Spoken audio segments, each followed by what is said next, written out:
Lula e Janja na China.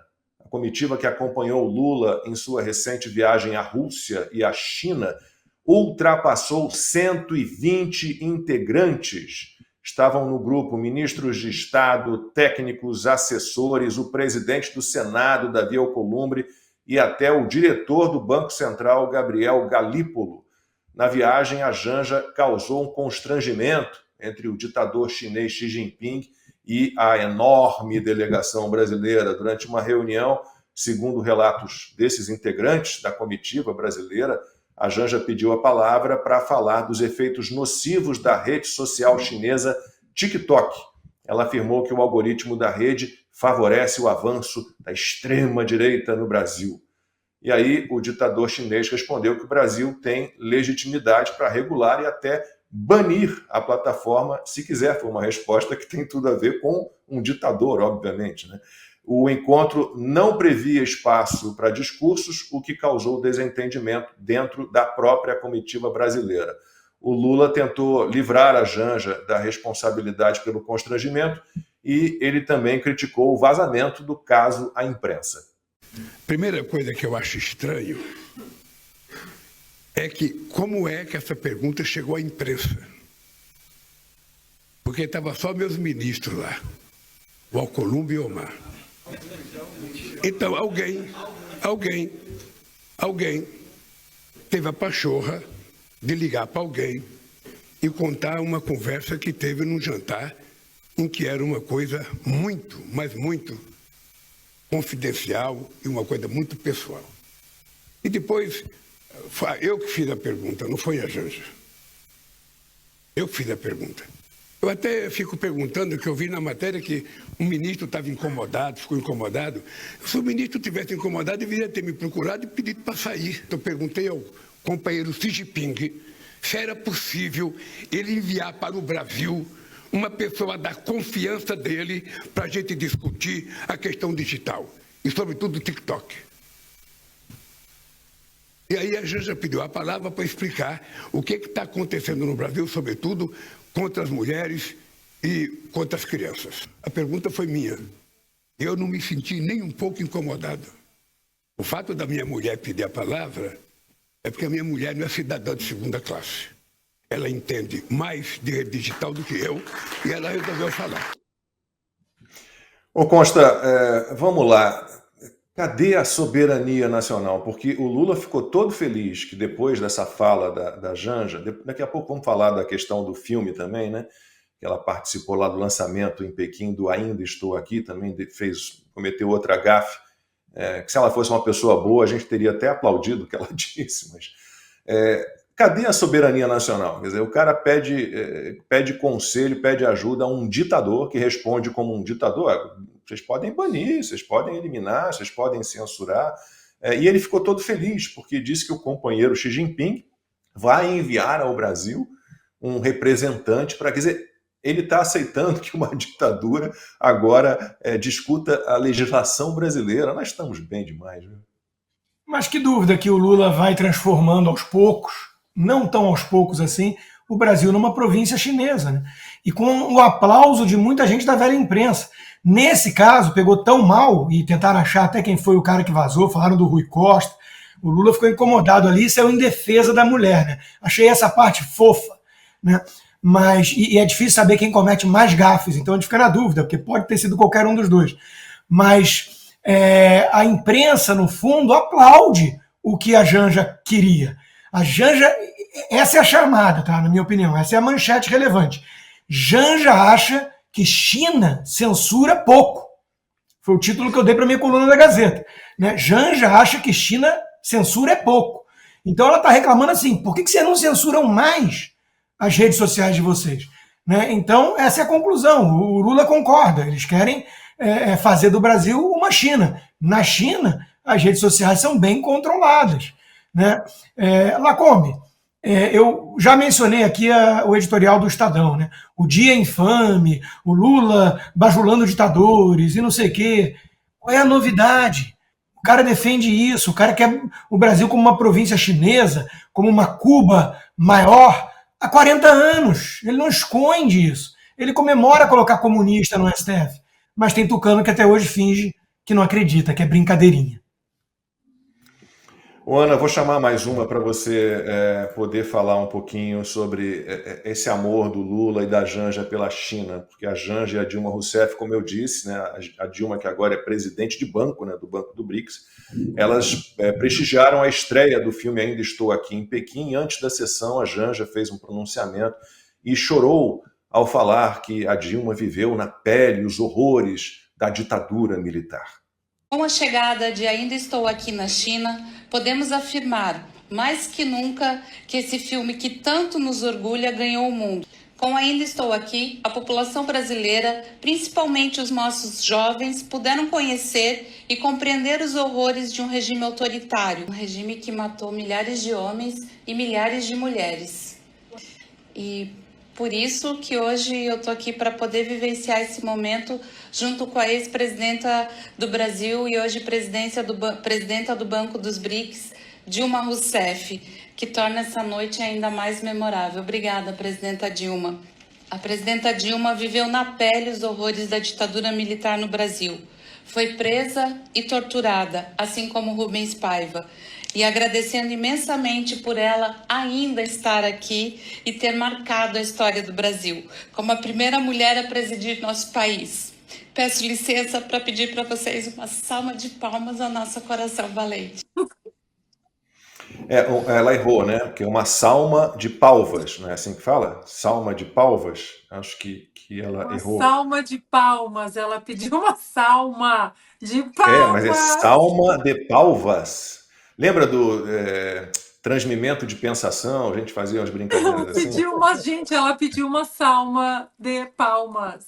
Uma salma de palmas. Bom, mas vamos lá, Ana. A gente viu o Lula e a Janja pedindo que a China atue, né, no Brasil, mexendo em legislação, aumentando a censura de alguma forma, e viu a Janja falando que o filme mostra os horrores de um regime totalitário.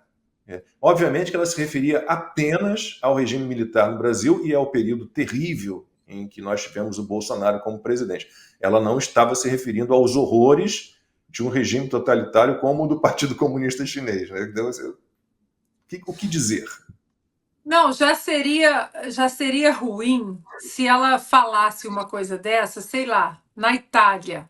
Porque o regime, a ditadura militar matou milhares. Primeiro que está errada, porque a Comissão Nacional de Verdade chegou ao número, são 434 casos de mortes e desaparecimentos. Janja, 434 é o número oficial, então não teve milhares, mas o problema é que ela criticou um regime de opressão da China, falando ali, na China.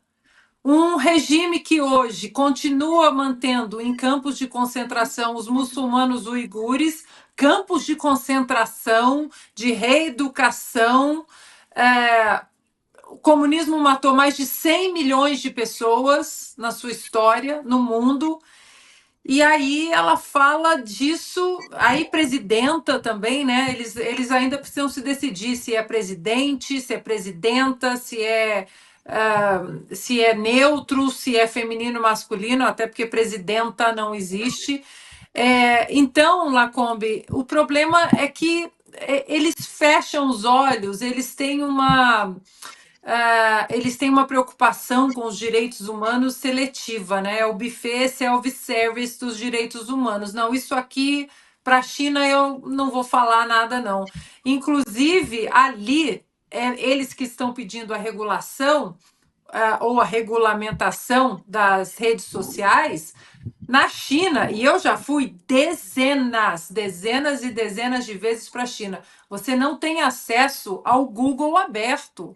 Não existe o Google aberto. E quando a gente chegava na China, o chefe da nossa delegação, ele falava para a gente, por favor, não tentem entrar no Google, não tentem cutucar o que estiver trancado na internet, porque eles batem de fato na porta do seu quarto de hotel. O que é isso? O que você está tentando? O que você quer pesquisar?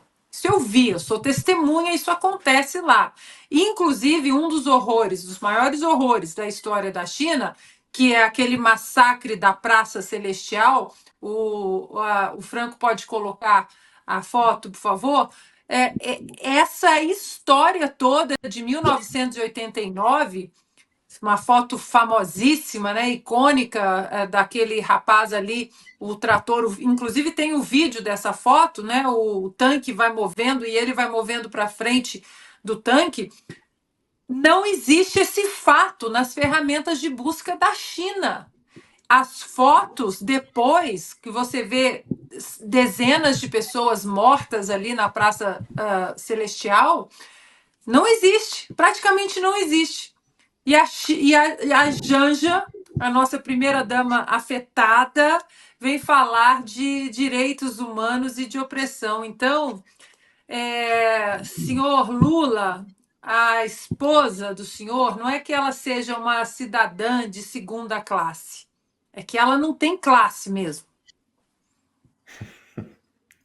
Bom, e em outra agenda, a Dilma aproveitou para divulgar a versão do Mapa Mundi invertido, lançado pelo IBGE na última semana. Ela fez foto toda sorridente ao lado do Márcio Pockmann, o grande inventor deste mapa sem pé nem cabeça. Silvio, somos realmente um país invertido, pervertido, corrompido e enlouquecido, né, por uma turma muito doida. Né? Tá todo mundo ficando maluco, porque eles são completamente malucos. Eles não são os malucos do mal, né? Não é por acaso que eles estão fazendo tudo isso. E a gente lê notícias na imprensa tradicional, na velha mídia, de servidores do IBGE que têm vergonha da figura do Márcio Pockmann como presidente do IBGE. Meu Deus do céu, a gente está falando do Instituto Brasileiro de Geografia e Estatística. E o sujeito não só distorce números, como quer inverter mapas. Isso é uma loucura. Imagine o que a gente não pode pensar, e aí estou me colocando aqui como pagador de impostos que pode questionar. O que é que ele não está fazendo com o restante dos números que interessam ao país? E essa senhora, Dilma Rousseff, homenageada pela Janja, pelo filme, né? Ainda estou aqui, ainda estamos aqui. Vamos lá. Rapidamente aqui, voltar de novo, recorrer à história, se me permite, Lacombe. Olha só, a Dilma Rousseff, ela fazia parte de um grupo que chamava VAR Palmares, Vanguarda Armada Revolucionária Palmares. Armada.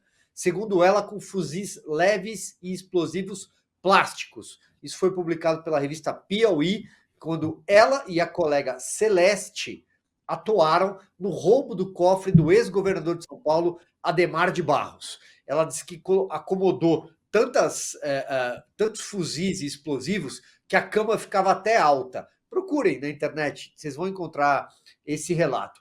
A VAR Palmares, aliás, o roubo do Adhemar de Barros é de 1969, que é o mesmo ano, aliás, da morte do Carlos Marighella e o mesmo ano do sequestro do embaixador Charles Elbrick, que é o embaixador americano sequestrado pela equipe do Fernando Gabeira, que hoje está lá na Globo News. Pois bem, então, quando você homenageia alguém que faz parte de uma vanguarda armada revolucionária, que matou, que fuzilou e que sequestrou, aí você começa a se questionar.